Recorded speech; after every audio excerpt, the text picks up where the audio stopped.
Welcome to Beauty at Work. We are in between seasons at the moment, so please enjoy this clip from one of our episodes. If there was no hope of finding a beautiful formula, people would not do this job, right? I mean, because at the end of the day, the whole operation of mathematical physics or theoretical physics is to replace something very complicated with something very simple. And that's another aspect of the beauty of it, right? That you have a huge, complicated physical problem, and then you discover that there is one formula that, at least in principle, contains it. And if the one formula was 100 pages of formulas, nobody would care to discover it. You know what I mean? The simplification is part of the beauty of the process.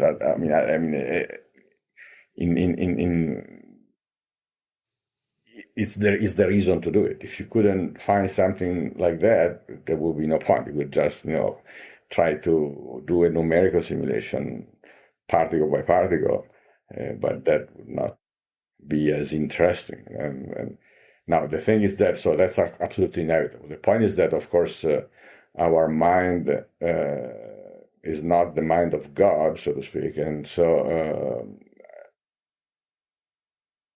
sometimes there is the possibility of falling in love with a beautiful formula and expecting that should be it, because the formula is very mathematically elegant in its simplicity, in its richness of its structure, then that's the way the world should be. I mean, again, a famous example in my field is the Maxwell particles, that when in the 19th century, after Boltzmann wrote his famous equation, the great British, maybe it was Scottish, anyway, British physicist Maxwell discovered that the equations simplify enormously and you find some super elegant solutions if the particles in question are attracted with a force that decays with the fifth power of the radius. So these are called the Maxwellian molecules.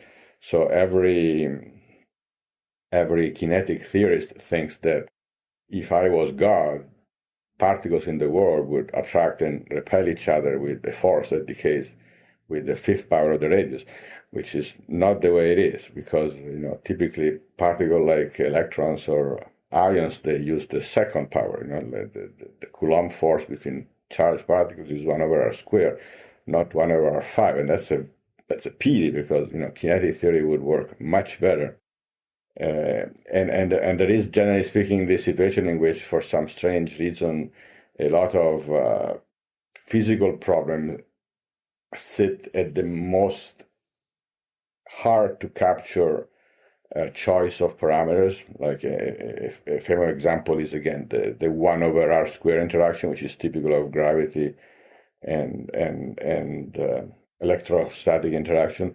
And I know at least 3 different theorems that everything works for r, say, less than 2 or bigger than 2, but when you get to r equal 2, everything, all your math starts falling apart, right? And so there is a way in which reality sometimes does not correspond at the simplest, what we would correspond beautiful because we understand it, but sits at the boundary of it, and this drives mathematicians crazy sometimes.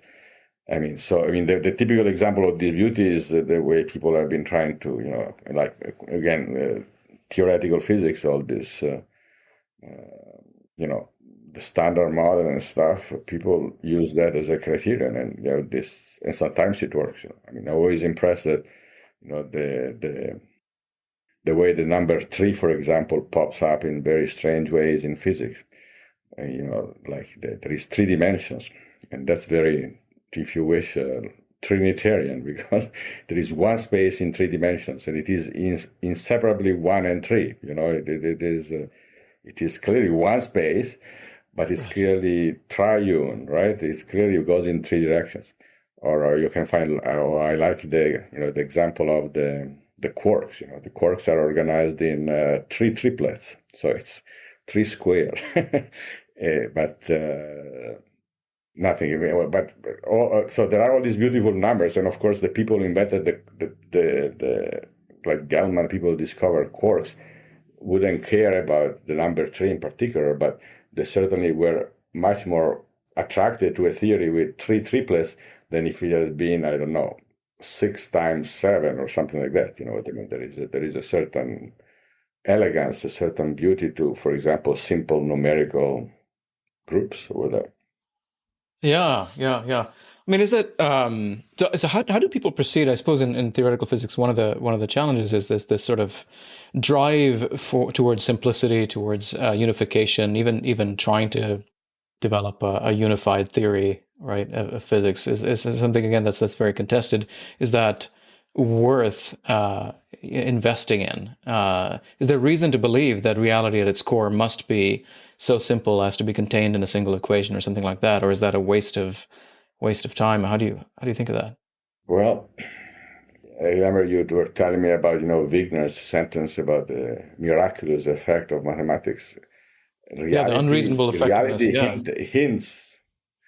I mean, there is again this experience that reality hints to very simple, elegant general principles, which at the same time always escape us, but so whether it's worth it. I mean, I think it is worth it, like it was worth, building great cathedrals. If it is in a strict practical technological sense, some of these things at some point are not worth it. But it is one of the few areas in which our time does something gratuitously, in which we do something just for the sake of the beauty of it. So, I mean, I don't begrudge the people who want to do that. I mean, the idea that science is to be useful, of course, within reason is not correct. I mean, it is a spiritual activity in some sense. It is also like poetry or art. So I think it should be pursued within reason. Whether reality ultimately we are going to find the formula for everything, I don't think so. I mean, there is simply the problem of scale. There was an interesting book by, I don't know if you know David Bohm, probably, right? David Bohm, the American physicist. His case was that physics will always be incomplete because there is always the next scale. You can always look at something bigger, something smaller, something on shorter time, something on a longer time, and all your models at some point break, right? So if you go down closer and closer to the Big Bang, closer and closer to the microscopic Planck scale, at some point you need to change the model because it will stop working, and so there is in that sense a certain infinity to physics. But what is remarkable is that within certain scales you can describe the world with really elegant, simple mathematical models, and that's an amazing thing. Yeah, how do you make sense of that? Because I mean, from say like a strictly, evolutionary standpoint, there's no sort of reason to expect a priori that reality at any level could be described with what human beings, this sort of insignificant creature on a planet that's on a insignificant galaxy somewhere in space can actually grasp the workings of what seem to be laws that cover the expanse of the universe, right? What is it about? How do you, as a mathematician, I guess, make sense, or how do other mathematicians make sense of this unreasonable effectiveness of mathematics? Yeah, I mean, I don't even know whether it's really that unreasonable, in the sense that, the world presents itself to us with a remarkable consistency, right? I mean, I don't know, it's not like a dream, recently I had a dream in which, in a dream, things keep changing randomly. 1 second you're clothed, the next second you're naked, the next second you're back in Europe, then next second Right. it is like the world is like a random association of images. Well, I mean, even without mathematics, the world does present itself to us as very stable in some sense, nosologically stable. I mean, that that it doesn't act up random. I mean, there is obvious regularities, and when there is regularities, there is math. I mean, it is not surprising in that sense. I mean, what could be a world like a random sequence of dreams? I mean, I don't know. It's a difficult question, I guess. But what is striking is more the, how can I put it? How, again, it can be boiled down to certain very simple general features, right? I mean, it's like, you can, because you could have a regularity that, again, fits that in order to describe the world, you need to have a huge number of equations, for example, not just a few. I mean, that seems to me, again, you could describe, I don't know, like I always, another very striking, for example, set of equations is, general relativity, the Einstein's equation of general relativity. You can write them with one, two, I mean, I cannot count for you, but 6 or 7 letters, and all of the physics of very complicated systems are in those 6 or 7 Greek letters or whatever they are, if you interpreted them correctly. So it's a unreasonably, if you wish, simple model. I think that the simplicity is more striking than the existence of a model when it is simple. But then again, also the simplicity is deceiving, because then when you try to solve the equations, they are unbelievably difficult, right? So what is striking is that there is a simplicity of concept that contains an extreme complexity of behavior. I guess that's what's interesting to me. What are the limits then to what mathematics can tell us about reality? Well, it's abstract. I mean, this is true of physics in general. I mean, it abstracts one aspect of life. I mean, I always give the example of a beautiful statue. You go to the Louvre and there is the Venus of Milo, and she's sexy. She tells you about Greek history. How did she get, there is history, there is the human aspect. You can also you can measure the electrical conductivity of the Venus of Milo, but or you can but you are abstract. I mean, physics does not ultimately know reality. Knows reality. The scholastics would use the word qua, Q-U-A, right? For Thomas Aquinas and company, qua means with respect to, in the sense of, right? So physics only knows reality in as much as it can be measured in certain ways. It can measure length, weight, conductivity, luminosity. You can measure things. But of course, our experience of reality is much more than the experience of reality as measurable, right? We experience reality as beautiful, we experience reality as useful, we experience reality in terms of personality, we experience reality, even physical reality.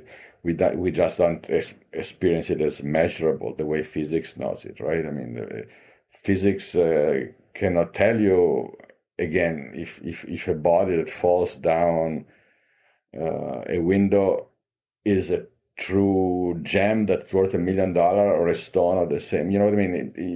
It can tell you the chemistry, but not the value, for example. Questions of value, the whole economic dimensions is not. Anyway, I'm talking too much about the very simple point that physics abstracts one aspect of reality, but in order to do that abstraction, to extract this aspect of measurability and reproducibility, you have first to take in the world as a whole, right? And so the mistake is kind of to reduce that experience to the ensuing process of quantitative abstraction. Does it make sense?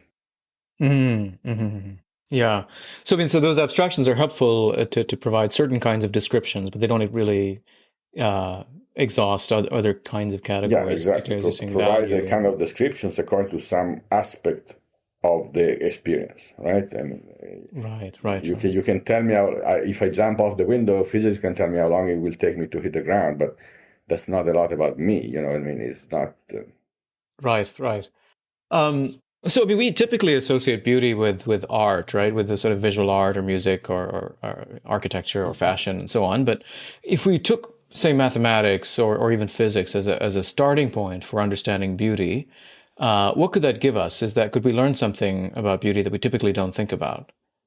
Well, again, I think that there is you know, an aspect of beauty is its universality again. I mean, the fact that there is something that in the particular you find something which is universal. I mean, and so and the other aspect is that, again, the aspect of finding unsuspected relationships, the way things are connected. I remember it was, I think, the great Italian philosopher Rosminio said that the definition of beauty is unity in diversity, right? And that's an interesting concept because beauty is not never uniform, right? Beauty can never be just a blank slate, or it cannot just be a complete jumble of differences. So it is beauty always involves relationship, right? I mean, beauty always involves a relationship in parts. You think of a beautiful Greek temple is all about the proportion of the different parts, the columns and the top, and they are organized according to certain proportions. So beauty really is capturing this unity and this relationship between a diverse experience of reality and bringing it to unity. Okay, so if that's the definition of beauty, that's certainly found in mathematics and physics because it does precisely that. It takes in a limited realm, right? In the realm of quantity, it does establish connections between different statements, different observations, and brings them together in a unified picture. So I think that's what it is. Yeah, yeah, no, that's really helpful. I mean, one of the things that when we've been studying scientists for a few years, and when they talk about beauty, whether biologists or physicists, the common experience of beauty that where they really find profound beauty in their work is um, uh, in understanding. So this is the ability to grasp the hidden order or the inner logic of systems, and to say, ah, that's how things are. So there's a coming together of things, but also a sort of an experience of something being revealed to you, reality somehow revealing itself or disclosing itself, and grasping a sense of how things come together in that revelation. Um, and that seems to be, that phrasing of "this is how things are" has been, I found it echoed by poets I've interviewed, for instance, as well as scientists, and so there seems to be something in common across fields. Um, I wanted to ask about whether there's any sort of spiritual dimension to mathematics. I mean, I think for one reason, I think of people like Frank Wilczek, the Nobel Prize winner, who said that nature embodies beautiful ideas, and those ideas are expressed in mathematics. So as though in Galileo, I think said mathematics is the language with which God is writing the universe. But I also think about Islamic art over the centuries, particularly in their golden era, when so much of Islamic art was essentially like complex mathematics. It seems embodying itself into various patterns, and I wonder whether you see any connection between um, mathematics and sort of the religious or spiritual sense in human beings. Well, I mean, as I said before, mathematicians tend to be very Platonic. I mean, they tend to believe that there is a world of ideas. And I always say that one of the trends in modern physics has been towards increasing mathematization of physics, meaning that, in the physics of the 18th century, in a sense, bodies were extraneous to each other. I mean, it was the physics of artillery. You shoot cannonballs, you study the trajectories, and you use the math to do that. But at the end of the day, the body, the solid, rigid body, like the cannonball, is like kind of a given. Matter is a primitive concept.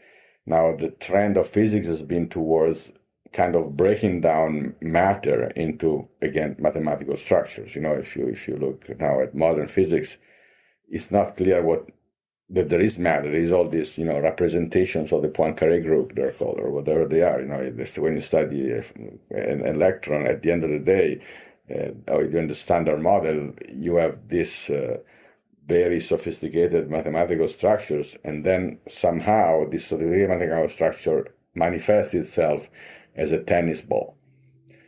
But reality has been kind of disembodied by modern physics, because it's become so clearly identified with these sophisticated mathematical things. So I think that's the reason why mathematicians and physics, I read some statistics, but you are the expert, tend to be more religious than biologists. Is that right? I mean, it seems to be to some degree, yeah. And I think that if it is the case, that's because they ultimately all their work is about assuming that the mathematical organization is primitive, is at the root of reality. Well, to some degree, biology is more like 18th century science. It's like a machine. You're like a mechanician who dismantles a watch, a clock, and see all the different parts move together, and then you bring them back together, but it's not as mathematized as physics, for example, right? Or even chemistry. So I think in that sense, mathematicians and physics would have a very hard time to say that, that the mathematical realities don't exist, because it looks like, in fact, mathematical realities exist and then give us the impression of matter. But matter has become kind of a meaningless concept. You know what I mean? What does the word matter add to the standard model? You could argue that once you have all this group theory and Lagrangians and all these things, then there is the world. But why is it material? So this is also a problem with, at the end of the day, I think in the modern world, materialism just means predictability, because it means determinism, maybe, perhaps, even that after quantum mechanics is kind of problematic. But again, to a physicist, matter has been kind of boiled down to math. And then can you really say that math does not exist? Well, we live immersed in it in some sense, at least from a perspective of a theoretical physicist. Beauty at Work is brought to you by Templeton Religion Trust. If you enjoyed this clip, go check out the full episode. And please take a moment to subscribe and leave us a review. It really helps get the word out about the show. Thanks, and see you next time.